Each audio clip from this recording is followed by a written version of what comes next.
Your community is talking. Outback and Bay with Dave Downie. And you can give us a call, 1332. Love to hear from you if you've been out and about over the weekend. Have you found something to do outdoors in the rain? There's not a lot, is there?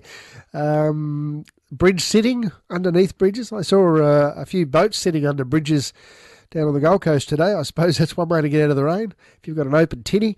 Yeah, it's a struggle to find things to do outdoors in these sort of conditions. But I just heard Jamie McKinnell, our newsreader, just said that the rain's clearing, apparently.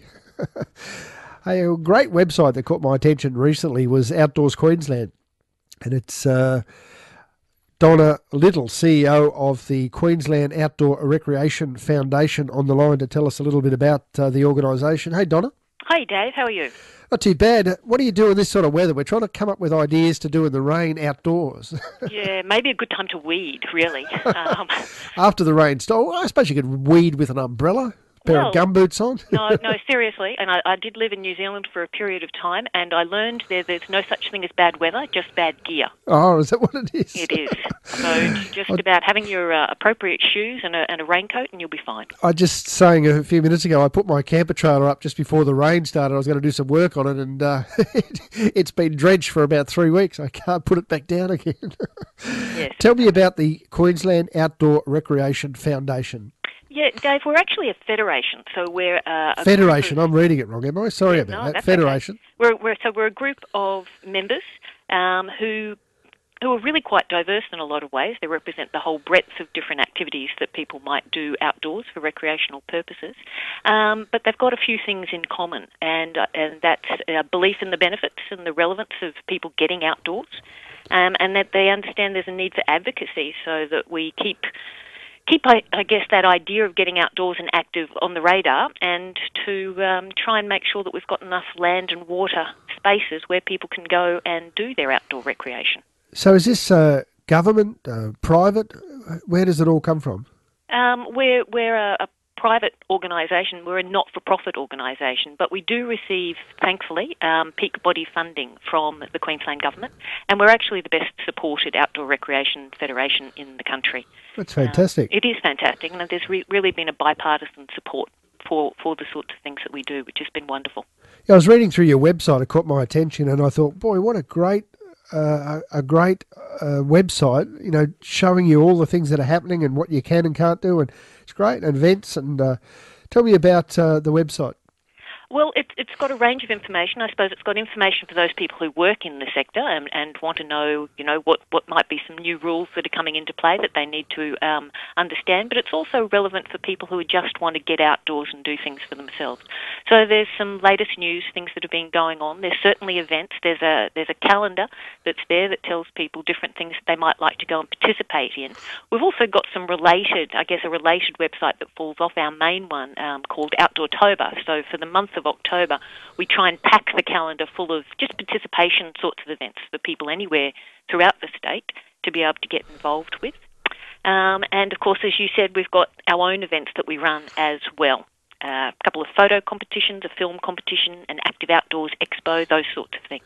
Yeah, that's what I think I initially caught my attention was the visioning outdoors and you know, the photo comp and also the outdoors. I watched some YouTube clips of the first and second last year, the video winners, the mountain biking and the kids kayaking and doing some outdoor stuff. Fantastic videos.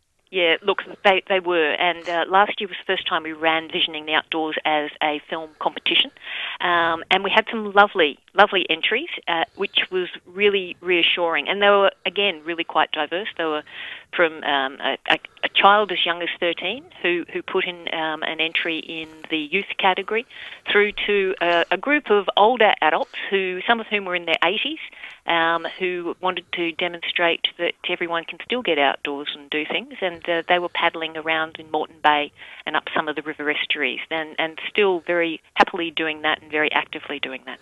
Yeah, I watched the one that initially the mountain biking, or I'm not sure if they call it mountain biking, or was it? Yep, the ride. The ride. Yep. the first 20 or 30 seconds of that was spectacular editing. It really was edited extremely well, and the music and everything put together was fantastic.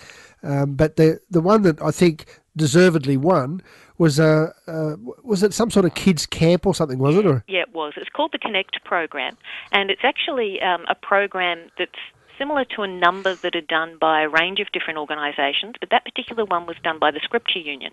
And what they've done is they've gone into a number of different schools and worked with some youth who needed, I suppose, to find a bit of focus in their life and different ways to realise that they could be successful and take risks and learn and have positive experiences in that process. And it was a lovely story about a bunch of boys who are learning to connect with each other, to have challenges, to have adventure, to have fun, and to understand themselves a little bit more as well.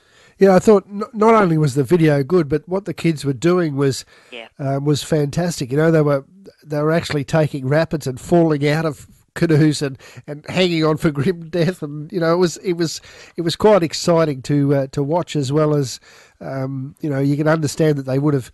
You know, it would have been challenging for them, but they would have had a ball, and you really had a sense of being there the way it was put together. I thought it was great. Yeah, so did we, and the judges were quite diverse. You know, we had a cinematographer who had been with the ABC for quite a long period of time, and we had a couple of people who were involved in different forms of film developing and lecturing, for that matter, and they were really impressed with it as well. And it really tells the story, I suppose, of the heart of what it is that a lot of our organisations are about, which is about making a difference in people's lives, but also allowing people to take some considered risks as well, that sometimes it doesn't actually hurt to fall out or to get wet.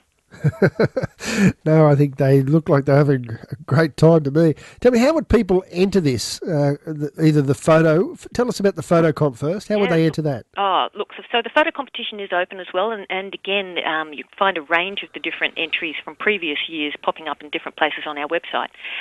It's about pictures from anywhere in Queensland. Thankfully, this one is sponsored by the Queensland Parks and Wildlife Service, which is wonderful. So they and us are looking for pictures of anyone under a number of different themes. So we've got Under the Stars, which again can be anything. You know, it could definitely be camping, but it could be getting out and doing some fishing off the beach in the evening, whatever it is that might take people's fancy. On the Edge, Wet and Sometimes Wild, Natural Wonders, Hitting the Trails, or Learning Outdoors. So we're looking for photos of people in the outdoors doing things fun, doing things legal, doing things and demonstrating the absolute beauty and magnitude of what it is that you can get out and do in the outdoors in Queensland. So they can enter that through our website, and actually, you know, we'd encourage people to take the time, because you've got time. Entries for that I don't think close until the 8th of October, so you've got plenty of time to go and plan and get some really wonderful photos of the different holidays and experiences that people are having. Okay, what are those categories again? Under the Stars, On the Edge, Wet and Sometimes Wild, Natural Wonders, Hitting the Trails, and Learning Outdoors. Okay, now the video competition, or the film competition, tell me about how they would enter that. Well, that one's got a number of different categories as well, and people can enter it in any age group. So we have an overall winner, which is a 3 to 5 minute short film. So these very much are about short, punchy, tell a story in an effective way, but in a brief period of time. And that's open to anybody. There's some great prizes available, and I'm happy to talk about those momentarily if you'd like to. Yeah, fire away. Okay, so there are cash and there's a winner, and there'll be an encouragement award as well, as long as the excellence is there, of course. And so there's cash prize. There's a mentoring session with one of our judges, Julian Mather, who, as I mentioned previously, he's the gentleman who was a cinematographer with the ABC and has also done some films himself. A voucher from Footgear to buy a pair of Merrill shoes, and a sleeping bag voucher from Velo Gear. Okay. We think that they're wonderful. And then there's a double up, you know, encouragement awards, there's cash, Footgear again, but you can buy Echo shoes and another sleeping bag. So, you know, but winner's prize is worth more than $1,100. Oh, that's good. And $500 for the runner-up. We have a SEQ Catchments sponsoring a youth short film, so a 3-minute short film for youth. So you just have to be under the age of 18 when you submit your film. And that's Don't quite make it, I'm afraid. You don't, Dave? No, not quite. Maybe somebody that you know. Maybe if I shaved my grey beard off and... no, well, I don't think so. we might chase you up on that one if we think that you're fibbing. And that's that. The winner gets is a $500 cash prize for the winner, and then there's a $250 encouragement award. There is a outdoor organisation short film category, and again, this is a 3 to 5 minute short film, and that's for any organisation that is involved in the delivery in some way of outdoor activities. So it could be a school, it could be guides or scouts, it could be a retailer, it could be a commercial provider of tours, it could be an outdoor education centre, it could be any number of different organisations. And the PCYC, the Queensland Police Citizens Youth Club, are actually sponsoring that one, and they've again given a $750 cash prize for the winner and an encouragement award of $250. Okay, tell me about Mobile Minute. Mobile Minute, yeah. Well, this one's punchy. So you've got 1 minute. 1 minute of time to create your story and give us a reason to be excited and enthralled about what it is that you're demonstrating. We'd encourage people to edit those ones. So take it on your mobile phone, realistically. And it is possible to then load them on a web and do a little bit of editing. But that is just about using your smartphone technology, and it seems everybody pretty much has them with them as they're travelling around. Yeah, well, you can get editing applications now on your phone as well, so you can do some simple editing. Exactly. On your phone, on your computer, easy.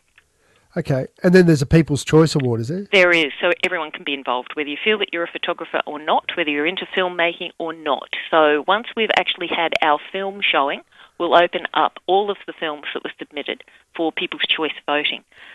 So that won't kick into play until the end of July, because we've got our film night on the 24th of July. But between then and mid-October, people will be able to vote for their favourite film, and there's some prizes there as well. So if you're one of the names that are drawn out for the film that wins, Paddy Palin are contributing some cash and prizes as well. Some great camping gear they do too, Paddy They do some wonderful camping, and they have that gear that lets you know that it's not bad weather. So people interested can enter on the website? Yes, they definitely can. And that's an easy enough, just internet search for Visioning the Outdoors or straight off our QORF website. Okay. Sounds fantastic, Donna. I think it's a great... Look, sounds to me like a great organisation. You're basically just encouraging people to get outdoors and enjoy life. Yeah, look, we definitely are. And we seem to think that it's a reasonable suggestion and a great way of engaging with people as well. Fantastic. Just give us the website again. The website is visioningtheoutdoors.com. Visioningtheoutdoors.com. Yep, all one word. All right, thank you very much for your time, Donna Little, CEO of Queensland Outdoor Recreation Federation. Thanks for your time. Thanks, Dave.